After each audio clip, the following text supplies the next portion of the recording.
So, Mark, we're just thrilled that you would talk to us today. Yes. I'm nervous doing this show because I don't want you to be nervous about being on television because only your voice is going to be on TV, okay? That's fine, and I appreciate you guys having me on. It's an honor and a pleasure to be here. Well, you're already, with your word that God has given you, you're shaking the world with this prophecy. Could you give us some of this really shocking prophecy and give it in your own words and give it to my audience right now?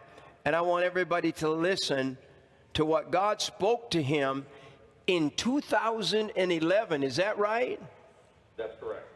Now, that's a long time ago. That's several years ago. Right. Yeah, it's 5 years ago. Wow. 5 years, yes. Wow. So would you go ahead and tell us, what did God say? And it's a shocking and amazing, and then we're going to talk a little bit about it, okay? Okay. What happened was, in April 28, 2011, I was sitting in front of the TV, and I saw Donald Trump in an interview. And I don't know who was interviewing him. It could have been Fox News or whoever. And as I was listening, I didn't know a whole lot about Donald Trump at the time. I just knew he was a very powerful man, had a lot of money, built this multi-billion-dollar empire. So as I was sitting there listening, it's like the Lord spoke to me and says, I'm hearing the voice of the president. So I went into my office, I sat down and listened to what the Holy Spirit was telling me, and I began to write. And I titled the prophecy, it's called Commander-in-Chief. And it says, the Spirit of God says, I have chosen this man, Donald Trump, for such a time as this. For as Benjamin Netanyahu is to Israel, so shall this man be to the United States of America. For I will use this man to bring honor, respect, and restoration to America. America will be respected once again as the most powerful and prosperous nation on earth other than Israel.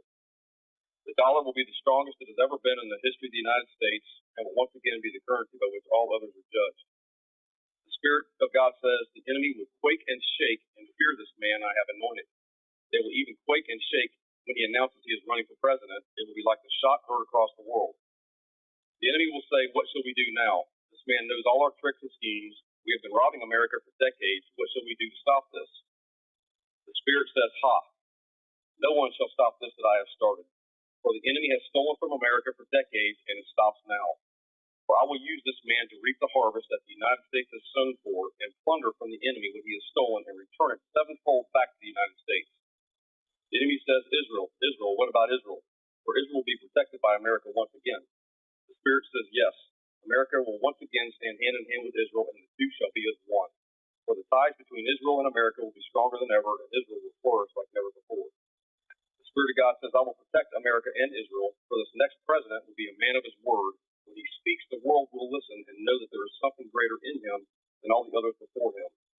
This man's word is his bond, and the world and America will know this, and the enemy will fear this, for this man will be fearless. The Spirit says, when the financial harvest begins, so shall it parallel in the spiritual for America. The Spirit of God says, in this next election, they will spend billions to keep this president in. It will be like flushing their money down the toilet. Let them waste their money, where it comes from and is being used by evil forces at work, but they will not succeed.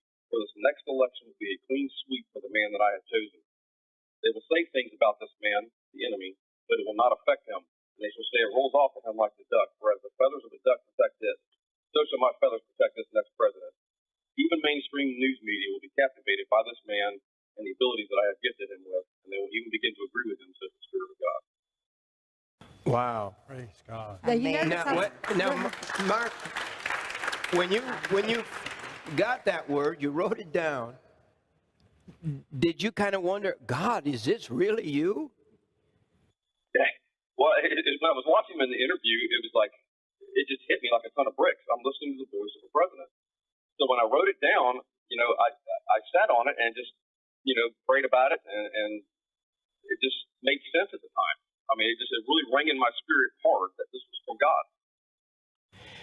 You mentioned the Spirit of God says in this next election they will spend billions to keep this president in, and that is this came before the last election. You thought that Trump was actually going to run for president and become president in 2012. In 2012, but Obama was put back in.